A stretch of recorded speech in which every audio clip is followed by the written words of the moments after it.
Saudações, guerreiros, alquimistas na vida. Sejam bem-vindos ao canal Tempo Negativo 25567. Hoje é meu dia solar 22455, onde se conclui que são faltantes 3112 dias solares para esse ego que vos fala cumprir com seu processo de individuação, o qual se atribuiu juntamente com outras consciências para, durante esse movimento encarnatório,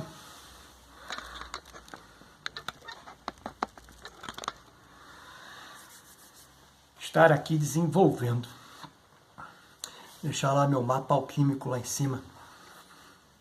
Pois bem, hoje é meu ensaio 20 de novembro de 25, onde eu produzi 961 palavras. Este ensaio do meu processo de individuação, vou transitar pelos Upanishads com o Advaita Vedanta, com Advaita Vedanta, a cultura Yogi, Siddhartha Gautama no Anatta Lakkhana Sutta, para pensar a psicologia do eu, que reconhecemos como um emaranhado complexo, tal como as redes neurais, que geram nossos pensamentos. Ou seja, um labirinto onde cada curva revela uma nova faceta do que somos. Pois, quando acessamos o labirinto da psíquica, encontramos o precipício do inefável, onde as fronteiras do eu começam a se dissolver no vasto oceano da consciência. Aqui, na esfera da espiritualidade, o conceito do eu passa por uma transformação radical, desafiando a própria ideia da existência individual. Por fim, finalizamos com o Sadhana Chatushataya. Sadhana Chatushataya. Pois bem, iniciamos nossa jornada nas antigas terras da Índia, onde as Upanishads, textos filosóficos datados de 1500 a 500 a.C., nos apresentam pela primeira vez a ideia de Tati Tivam Asi. Tati Tivam Asi. Tu és isto. Essa simples afirmação encapsula o cerne do Advaita Vedanta, escola de filosofia e exégese textual do hinduísmo, que defende a consciência pura como a verdadeira natureza do indivíduo. Uma filosofia não dualista, que propõe a unidade última do Atma, o eu individual, com Brahma, a consciência universal. Nesse contexto, o eu não é um ente isolado, mas uma expressão da totalidade, o que significa ser um com o universo. Há mais de 15 mil anos atrás, segundo a cultura yogi, Adiyogi, também denominado Adiyogi Shiva, que é considerado uma forma de Shiva, o deus hindu, venerado como o primeiro yogi e o patrono da yoga, Acredita-se que ele transmitiu a ciência da yoga para a humanidade, tornando-se o primeiro guru e ensinando as primeiras 7 pessoas, que se tornaram os Saptashiris, Saptarishis, Saptarishis. Ele também é conhecido como Deus da destruição e renovação, da dança cósmica, Nataraja e da meditação. Na origem da yoga, Adiyogi ensinou os 112 caminhos. Vou falar de novo. 112 caminhos para a libertação, tornando-os a fonte da ciência da yoga. A transmissão da ciência yogi ocorreu nas margens do lago Kanti Sarovar, no Himalaia.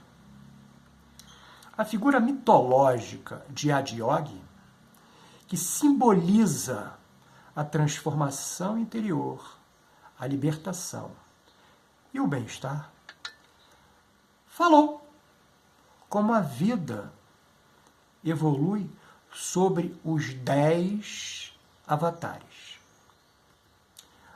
O primeiro avatar é o peixe, ou vida aquática. O segundo é o anfíbio. O terceiro é um mamífero. O quarto é meio homem, meio animal. O quinto é um homem anão. O sexto é um homem adulto, mais volátil. O sétimo é um homem pacífico. O oitavo é um homem amoroso. O nono é um homem meditativo. O 10º é, supostamente, um homem místico. Essa não é a história do homem. Esta é a evolução da vida neste planeta. Não olhando para o microscópio, mas olhando para dentro. Porque toda a história evolucionária está em cada ser. Breve comentário. Tomando por base essa figura mitológica do Adiyogi para dentro da cultura yogi, iniciada lá no Himalaia, é possível perceber um processo de transformação.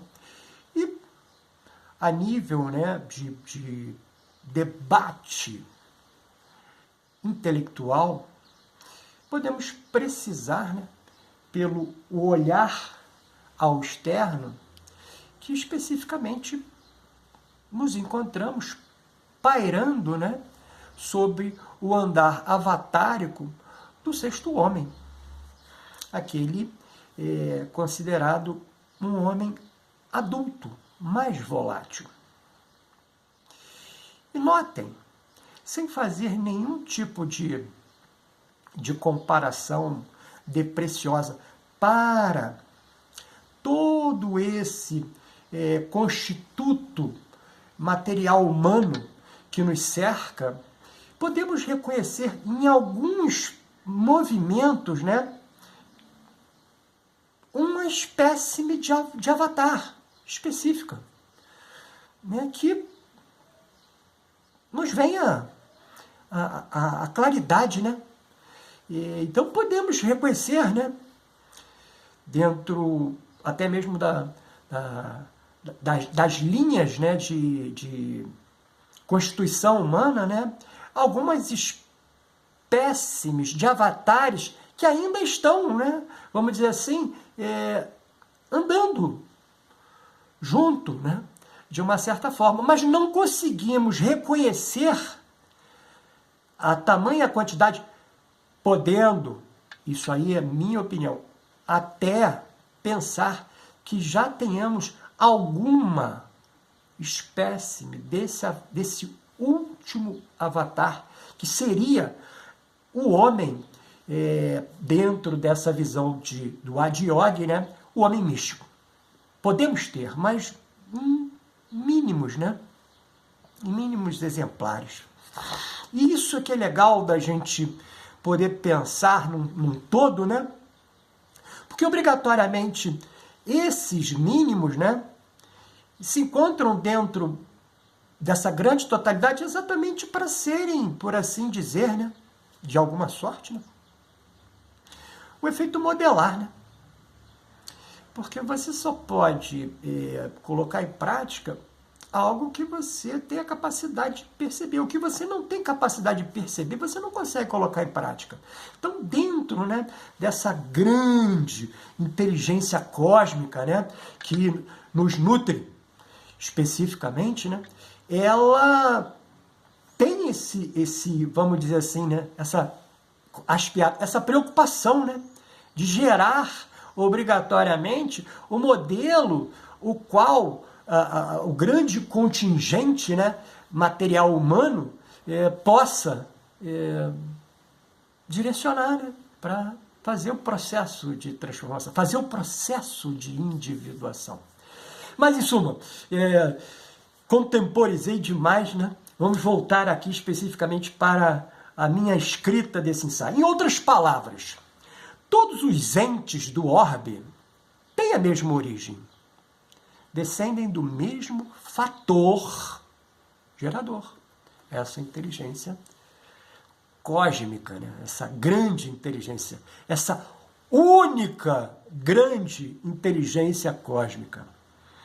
As sementes das plantas enterradas no solo produzem seu fruto do mesmo modo. Os minerais escondidos no ventre da terra se multiplicam, de acordo com as influências dos astros celestes, e geram o fruto de seu crescimento. Notem aqui que eu especificamente só fiz esse último comentário, né? Eu faço nos dois básicos, né, níveis, né, dentro dessa nossa, digamos assim, né, caminhada evolutiva, né? Eu faço o mineral e faço o vegetal, né? E por quê? Porque obrigatoriamente o animal, né, e o hominal, a gente já está aí, digamos assim, né, bastante inteirados no nosso dia a dia, percebendo, né, esses processos mínimos, mas preciosos, de transformação. Siddhartha Gautama, o Buda, proclamou a doutrina do Anatta. Não eu. Olha que legal. E essa doutrina está toda amalgamada no livro, né? Anattalakkhana Sutta, onde ele desafia a ideia de um eu permanente e imutável. Olha que legal, cara. Isso é muito legal. Porque quando Siddhartha coloca isso em prática, ele não coloca para o lado de fora, né? Ele coloca para o lado de dentro. O eu, que jaz dentro daquela constituição material, que, por um acaso, aqui no orbe, recebeu o nome, né, de Siddhartha Gautama, né, e depois o iluminado, né, o Buda, já dentro da doutrina, né, budista, por assim dizer, né? Não existe o eu permanente. Então, o que o Buda está escrevendo? Que ele é um processo, cara. Ele é um processo de transformação. Ad temporalis. Que não nos cabe aqui fazer nenhum tipo de determinação desse tempo, né? Mas sabendo, né, que ele é ad temporalis. E isso é legal pra caramba da gente poder perceber, né, e tentar colocar aqui dentro dessa nossa individualidade, dentro desse nosso processo, né, de transformação individual, nosso processo de individuação. Então, revelando, né, no Anatalakkhana Sutta, o seu lugar dentro de um processo fluídico de fenômenos independentes. Melhor, interdependentes. O eu, sob essa ótica, não é uma entidade fixa, mas uma dança de formas vazias, uma correnteza de acontecimentos que nunca se repete da mesma forma. O maior mistério do eu talvez não esteja em sua definição, mas em sua transcendência. Finalizo, como anunciei, apresentando os 4 aspectos considerados essenciais para quem busca alcançar estados mais elevados de consciência e realização espiritual, frequentemente chamada de prática quádrupla, que é o Sadhana Chatushatya. Sadhana Chatushatya. É um conceito do Vedanta e de outras escolas de filosofia indiana que descreve as qualidades e práticas essenciais para o progresso espiritual. Preste bastante atenção porque é pontos de toque, né? Algo mínimo e ao mesmo tempo máximo. Algo nada e ao mesmo tempo tudo. A primeira prática é o viveka, que quer dizer discernimento. Capacidade de distinguir entre o eterno, dentro do hinduísmo, Brahma, e o temporário, o mundo material, esse que nós estamos aqui circundados e interagindo. Isso envolve compreender a natureza da realidade e reconhecer o que é verdadeiramente valioso. A segunda prática é a vairagia, que quer dizer desapego.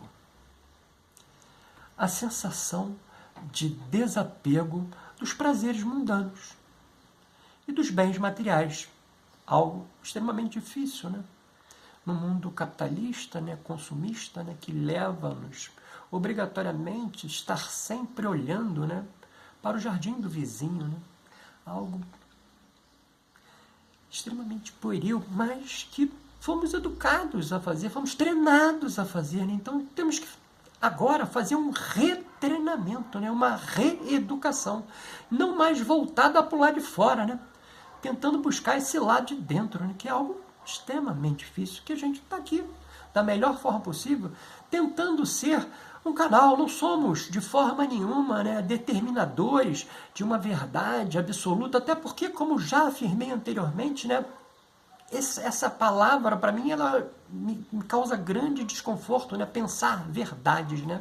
Porque a partir do momento que você pensa verdades, você é taxativo, né? Não tem mais, digamos assim, a mágica do poder pensar algo além daquilo. Então, não gosto de utilizar essa verbalização, né, da verdade. Pois bem, desapego dos prazeres mundanos e dos bens materiais. Essa qualidade ajuda os indivíduos a se concentrarem em objetivos espirituais, em vez de se prenderem a desejos transitórios, que é legal da gente pensar pra caramba, difícil, mas é legal, né? Porque nós somos impermanentes, né? Nós, enquanto estrutura mundana, somos impermanentes, mas enquanto estruturas, digamos assim, né, elétricas, né, eu não vou chamar, né, de outro nome, vou chamar de elétrica, né, para pensar exatamente a energia, né, somos transitantes. E como transitante, né, não seremos capazes, digamos assim, né, de conter algo que não seja nós mesmos. Então, qual seria o grande, né, a grande pedra de toque aqui no Varagia? É pensar esse desapego, mas o desapego do que? Do externo, não desse interno, que nós devemos valorizar, né? Em vez de se prenderem, como eu acabei de falar, a desejos transitórios. A terceira prática é o mumukshuttiva. Mumukshuttiva, que é o desejo intenso de libertação. Olha que legal. Desejo intenso de libertação. Platão escreveu isso em Timeu, né? Que a alma seria a prisioneira dentro de um corpo, né? Forte anseio pela libertação espiritual, que no hinduísmo se chama o moksha. E um comprometimento com o caminho de autorrealização. E é legal pensar também, né? Porque quando a gente pensa o caminho, você pensa em algo fixo que já está montado para você trilhar. Mas não é isso, pô. Ensinaram a gente errado. O caminho é exatamente você indo. Para onde? Para onde o seu self, a sua grande consciência elétrica que está encapsulada dentro desse corpo e mediado por esse ego que vos fala, tentarem, né, se compreender para poder ir, né? E sem, acima de tudo, olhar para fora. Continuar olhando para dentro. Porque toda vez que você olhar para fora, você perde o caminho, vai para o caminho que está lá fora. Não é o caminho que está aqui dentro. Desculpe o riso, é porque eu estou realmente energizando uma alegria, uma felicidade de poder estar falando isso aqui, né? Poder ter escrito primeiramente, pensado, né, antecipadamente, né, escrito posteriormente e agora verbalizado, né? E a quarta e última prática, né, ela é chamada de Sati-Sampati. Sati-Sampati, que são 6 virtudes. Olha que legal, né? Então, ou seja, para todas essas práticas que a gente acabou, essas 3 anteriores práticas, porque a quarta é o conjunto das virtudes que vão interagir com essas 3 práticas, deveria ser, né, pensando dentro do hinduísmo, especificamente na cultura yoga, né, os elementos materiais básicos, os elementos básicos de cunho formativo a esse processo de transformação. Que essas 6 virtudes servem como estrutura para o desenvolvimento pessoal e a disciplina espiritual em diversas tradições filosóficas e espirituais na Índia. Isso inclui a primeira virtude, o sama, calma. Controle sobre a mente e as emoções. Calma. A segunda virtude, dama, autocontrole. Regulação dos sentidos e desejos. Isso mesmo. Dama, autocontrole. Regulação dos sentidos e desejos. Difícil, mas necessário. Terceira, o parate. Terceira virtude, o parate. A retirada. Olha que legal. A retirada. Que retirada é essa? É o desapego de atividades mundanas que distraem das buscas espirituais. Então, é mais ou menos você poder se perceber o quanto você próprio não é o agente causador de todos as suas contraposições positivas. Vamos usar assim, essas suas contraposições positivas. O quarto, ela se chama titikisha, que seria resistência. A capacidade de suportar dificuldades e desafios sem perder o foco. Uma grande virtude, dificílima, uma grande virtude. A quinta é chamada de shirada, que é a fé. Em que sentido? No sentido religioso? Não, no sentido maior, né? Uma linkagem superior, né? É a profunda confiança nos ensinamentos espirituais e no caminho. Olha só, cara. Ensinamentos espirituais. Foi o que eu falei há 10 minutos atrás, né? Ou seja, existe, né, dentro aqui do orbe, né, essas inteligências maiores que estão aqui num processo encarnatório, sim, servindo exatamente de modelos, né, para que a gente possa reconhecer e se sentir atraído e tentar, né, fazer o processo. E a sexta e última é a chamada de samadhana, que é a atenção focada, que acaba amalgamando todas as outras 5, né? Porque sem atenção focada você não vai conseguir fazer nem a calma, nem o autocontrole, nem a retirada, nem a resistência. E, consequentemente, a fé, né? Que não é crença, é fé. E é a concentração e clareza mental na prática espiritual. Então, ficou interessado nessa verbalização do meu processo de individuação? Então, adquire nossa mais recente produção, o plano prático de autoconhecimento do processo de individuação, num viés junguiano, disponível no WhatsApp, informado aqui na descrição desse vídeo. Aproveita e escreve aqui nos comentários sua opinião. Mas não esquece de adicionar o WhatsApp, que também estamos disponibilizando em PDF pelo valor simbólico de R$ 11,18, que, como eu falo sempre e faço questão de falar, né, o simbolismo magnético do 3, 1 e o 8, que tem um valor para esse ego que vos fala muito, muito, muito elevado. O método terapêutico para a psique é esse aqui, senhores, que já está impresso e que a gente disponibiliza no PDF através do WhatsApp, para, em contextos terapêuticos, auxiliar outros guerreiros alquimistas na vida a lidar com emoções difíceis, traumas e outros desafios emocionais que vamos juntos, de alguma sorte, buscar o nosso equilíbrio. Lembrando em tempo que, hoje, iniciamos a vibração da lua nova vermelha, energizando o chakra raiz, ou básico, o Muladhara. Olha ele aqui, senhores. Olha o Muladhara aqui, ó. Cujo procedimento se encontra aqui dentro do método terapêutico para a psique, para que o senhor possa autonomamente gerar essa sua, digamos assim, né, esse seu retorno ao que você sempre foi.